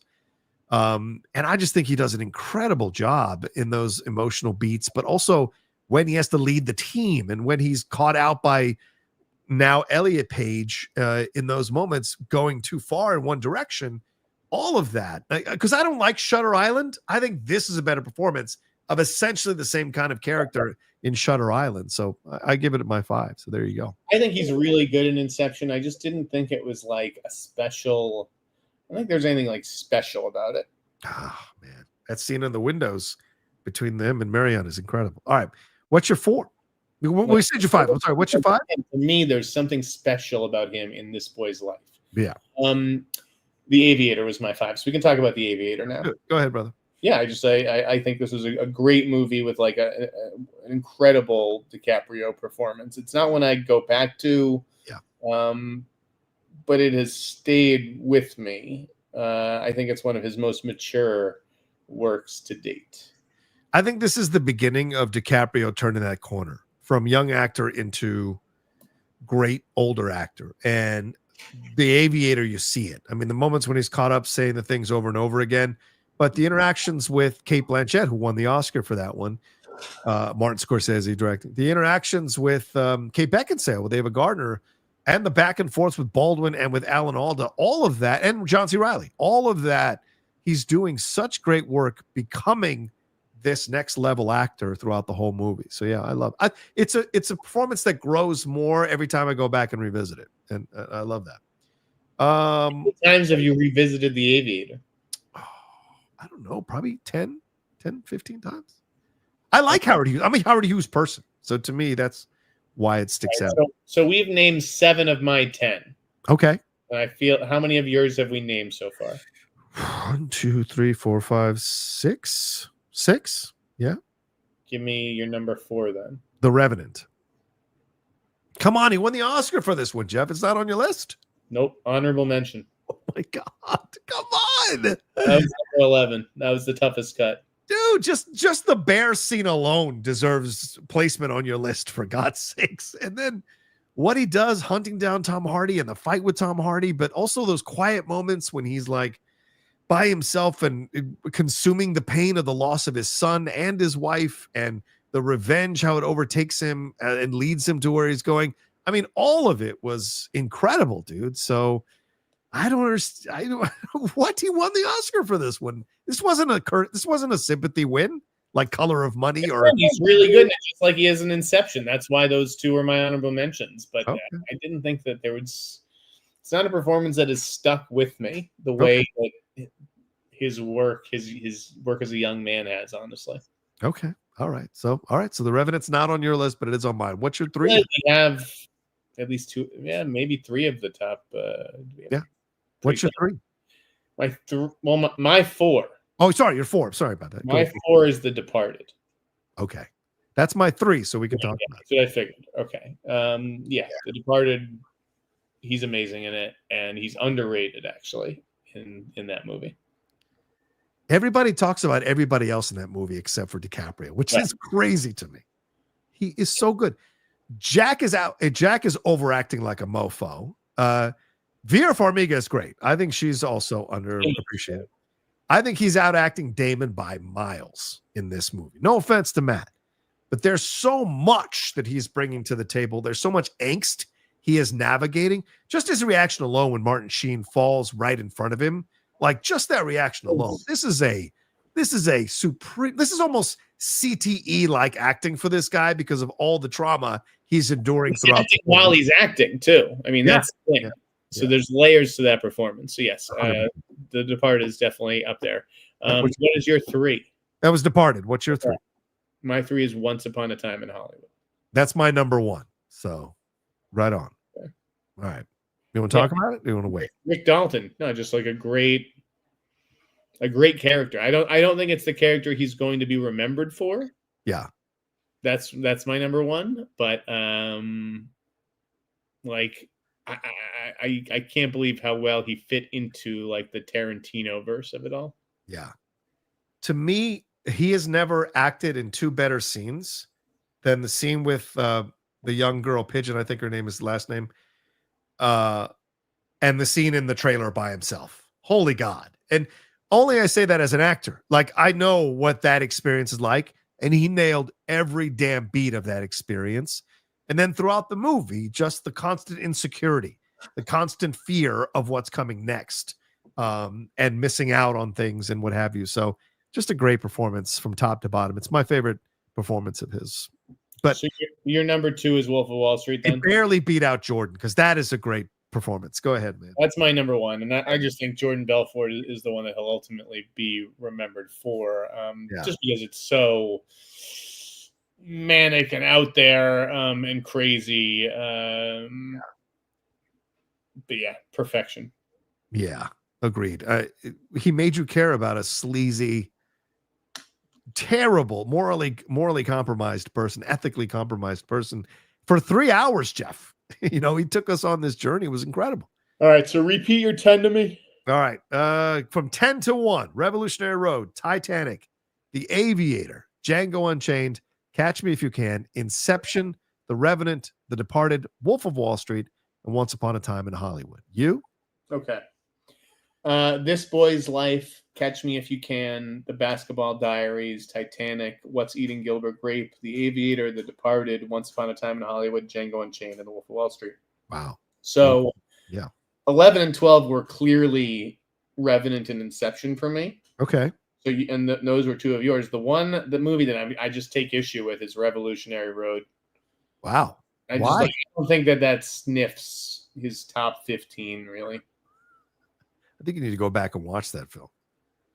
I would say it That's does. the thing. I don't think I ever would. It's like a one and done for me. It was so like uncomfortable. I'm sure I remember it being good. Maybe now that I'm older and I've been in more relationships, I'd appreciate it more. But yeah, I'm sure you've had those fights in your relationships. I have a feeling. My 11 and 12 were Romeo and Juliet, because that's the only young one that I really go back and watch. I just think he's damn good. Man. Movie. And J. Edgar, which no one talks about. And he's exceptional in that movie. But the movie itself is at times not the best. So it kind of kept it off my top 10. It's in that, but that would not have been in the honorable mention. Him and Armie Hammer. Armie Hammer, if people say, oh, I don't know if he can act, go watch him in J. Edgar. He's excellent in J. Edgar. So, but I'm an Eastwood guy. I love Eastwood stuff. Okay. Well, my young DiCaprio preference clearly took over there. Good choices there. I respect it. All right. That's our top 10 Leonardo DiCaprio movies separately in honor of Leo DiCaprio's 50th birthday, the Big 5-0, huh? Big 5-0. Respect. All right, Jeff, we'll wrap it up there. Shall we? Anything more you want to say? Anything more you want to put on the table? Are we good? I think we're good, baby. All right. Well, I got to go shower so I can head off to moderating tonight. Thank you all so much for hanging out with us. I appreciate it madly. Unfortunately, I missed out on the Brutalist. You'll have to get my review in a couple weeks when it comes back on December 2nd for a screening, or maybe I'll drive up to LA this weekend. We'll see. But thank you so much for hanging out with us. Thanks for the Streamlabs, Super Chats. Thanks for the lively chat, and much shout out to Jeff. Jeff, where can they find you and read all your scoops and news items? Oh, excuse me. In Sneider.com. THEINSNEIDER. You guys heard how Pat McAfee spelled it, right? I mean, you don't need more. Shout out to Pat McAfee. Thank you, Pat. Yeah, big shout out to him. As for me, you can find me at The Rocha Says on Twitter, Instagram, and TikTok, The Outlaw Nation on Twitch. And of course, please subscribe to the channel down below and hit that bell button. And if you're on Blue Sky, I am now on Blue Sky, so come and follow me there at The Rocha Says. And we'll have a great weekend. Go see a movies or a bunch of movies, and we'll talk to you next time with another brand new episode of The Hot Mic. Peace. Until then.